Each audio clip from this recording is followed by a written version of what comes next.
Kesepian itu semakin mendera Avelin. Hari-harinya penuh dengan suara tangis bayi yang baru lahir dari rahim ibunya. Buah cinta Rosalina dengan Nico ayah tirinya. Semua perhatian kini tercurah pada makhluk kecil itu. Jika dulu masih ada sisa-sisa waktu ibunya untuk menanyakan kabar atau sekadar menyentuh pipinya, kini semuanya hilang. Bayi laki-laki itu menjadi pusat dunia mereka. Avelin hanya bisa menatap dari jauh. Tidak ada lagi ruang baginya. Tidak ada lagi pelukan ibu yang menenangkan. Dan Anya semakin menjadi. Dengan statusnya sebagai putri kesayangan ayah tiri dan kakak dari bayi baru lahir, ia seakan merasa memiliki kekuasaan penuh di rumah itu. Avelin, jangan duduk di sofa situ. Papa suka aku yang duduk di situ. Kamu pindah saja, katanya suatu sore sambil tersenyum sinis. Jika Avelin melawan, tangis pura-puraannya segera terdengar. Lalu Nico muncul dengan amarah di wajahnya.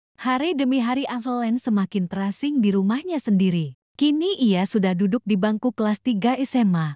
Dari luar, orang-orang mungkin melihatnya sebagai gadis yang beruntung karena memiliki paras yang sangat cantik. Berasal dari keluarga berada, hidup serba cukup. Tapi siapa yang tahu luka yang ia pendam? Setiap pulang sekolah, ia lebih memilih mengurung diri di kamar. Di sanalah ia menemukan kembali dirinya. Di bawah meja belajar, ia menyimpan catatan kecil dan buku sketsa. Diam-diam ia kembali menulis naskah-naskah teater sederhana, menggambar karakter, dan melukis wajah-wajah yang lahir dari imajinasinya. Setiap goresan kuas, setiap coretan pensil, seolah menjadi pintu pelarian dari dunia yang menyesakan. Malam-malam sunyi, ia sering duduk di depan kanvas kecil yang ia beli dari sisa uang jajannya. Tangan mungilnya menari di atas cat minyak, melukiskan panggung teater dengan lampu-lampu sorot yang mengarah padanya. Bayangan dari mimpi yang pernah ayahnya titipkan. Ayah, aku masih ingat pesanmu. Aku akan jadi seniman. Walau sekarang semua terasa mustahil, aku nggak akan menyerah. Seni adalah satu-satunya yang membuatku merasa hidup. Air mata sering jatuh di atas kertasnya, tapi ia terus menulis, terus melukis. Itulah satu-satunya ruang di mana ia merasa bebas. Dunia yang tidak bisa direnggut oleh ibunya, ayah tirinya, atau Anya. Dunia kecil tempat ia bisa menjadi dirinya sendiri. Ujian akhir telah selesai. Semua siswa tampak lega, sebagian merencanakan liburan. Sebagian sibuk menimbang universitas mana yang akan dipilih. Namun bagi Avelin, hari-hari setelah ujian justru dipenuhi kegelisahan. Suatu malam, ia memberanikan diri berbicara pada ibunya. Ma, aku sudah putuskan. Aku ingin kuliah di jurusan seni teater dan drama. Itu memang cita-cita Avelin sejak dulu. Avelin ingin mewujudkan pesan papa untuk. Namun belum sempat ia melanjutkan, wajah Rosalina sudah mengeras. Tidak ada kuliah seni-senian. Avelin, kamu harus kuliah ekonomi bisnis. Itu keputusan mama.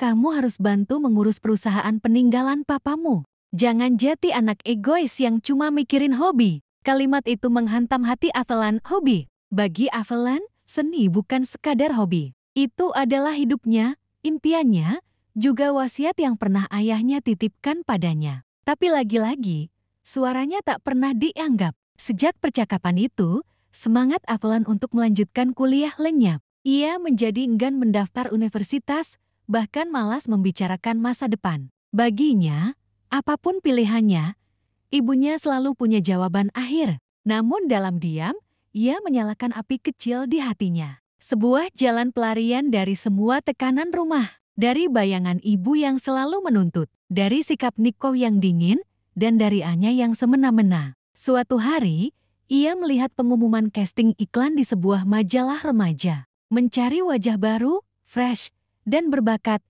Avelin menatap lama lembaran itu. Jantungnya berdebar kencang. Seolah ada suara dalam dirinya yang berkata, inilah pintumu, Avelin. Inilah saatmu mencoba. Tanpa sepengetahuan siapapun, Avelin menyiapkan diri. Ia berlatih di depan kaca, menghafal naskah singkat yang diberikan panitia lewat surel. Dengan sedikit tabungan yang ia sisihkan diam-diam, ia menempuh perjalanan ke studio tempat casting berlangsung. Saat tiba di sana, ia nyaris gemetar melihat antrean panjang peserta lain. Gadis-gadis dengan dandanan glamor, percaya diri.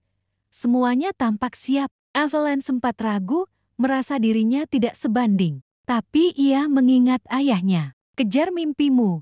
Nak, jangan pernah biarkan siapapun memadamkan cahayamu. Maka ia melangkah ke ruang casting. Di hadapan 3 orang juri, Evelyn memperkenalkan dirinya dengan nama panggung, Evelyn Marvin. Ia tersenyum tipis, lalu memerankan naskah iklan sederhana itu dengan penuh penghayatan. Suaranya lembut tapi mantap, ekspresinya natural. Matanya berbinar seolah memang lahir untuk berdiri di bawah sorotan kamera. Ketika selesai, salah satu juri sempat terdiam, lalu berkata, "Kamu punya aura yang berbeda, sangat natural. Kami akan hubungi kamu untuk tahap berikutnya." Evelyn keluar dari ruangan dengan langkah bergetar, tapi matanya berkaca-kaca. Untuk pertama kalinya setelah sekian lama, ia merasa hidup. Malam itu, saat kembali ke apartemen kecil yang ia sewa dengan alasan wisata kelulusan, Evelyn menatap langit malam dari jendela. "Ayah, aku sudah mulai langkahku. Mungkin kecil, tapi ini awal dari semuanya. Semoga ayah bangga." Di rumah besar keluarga itu, suasana semakin berbeda sejak kelahiran bayi. Laki-laki Rosalina dan Nico, semua perhatian tertuju pada si kecil. Bahkan Rosalina yang dulu dikenal tegas, kini lebih banyak tenggelam dalam urusan mengasuh bayi. Di sela-sela kebahagiaannya, ia mulai jarang sekali terlibat langsung dalam urusan perusahaan. Peninggalan mendiang suaminya, Stefan Marvin, dan disitulah Nico perlahan mengambil peran. "Sayang, kamu jangan terlalu stres mikirin perusahaan. Fokus saja sama kesehatan dan bayi kita. Urusan kantor, biar aku yang urus," ucap Nico suatu malam sambil menepuk lembut bahu istrinya. Rosalina menghela napas, wajah lelah tapi tersenyum. "Aku memang sudah kepikiran begitu. Kamu kan dulu juga seorang pengusaha.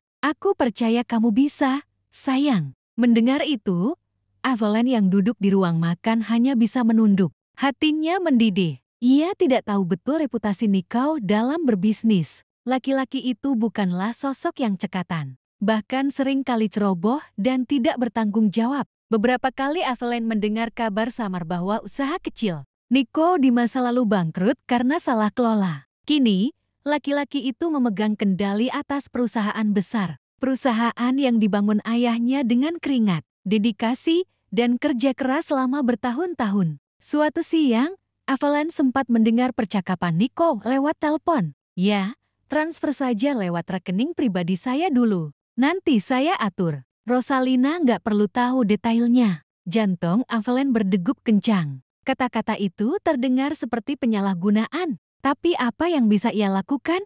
Jika ia mengadu pada ibunya, besar kemungkinan ibunya tidak percaya. Rosalina kini sepenuhnya berpihak pada suaminya. Di rumah, Nico semakin berlagak seolah ia pemilik sah perusahaan itu. Ia sering duduk di ruang kerja mendiang ayah Evelyn. Di kamar, Evelyn menangis dalam diam. "Ayah, perusahaanmu ada di tangan orang yang salah. Aku takut semua kerja keras ayah hancur begitu saja. Dan ibu bahkan tidak melihat apa yang sedang terjadi." Di balik ketakutannya, api kecil kembali menyala dalam dirinya. Evelyn sadar, jika ia tidak melakukan sesuatu, cepat atau lambat peninggalan ayahnya akan musnah. Dan mungkin, lewat jalannya sendiri dunia seni yang ia cintai, ia akan menemukan cara untuk merebut kembali apa yang semestinya menjadi miliknya.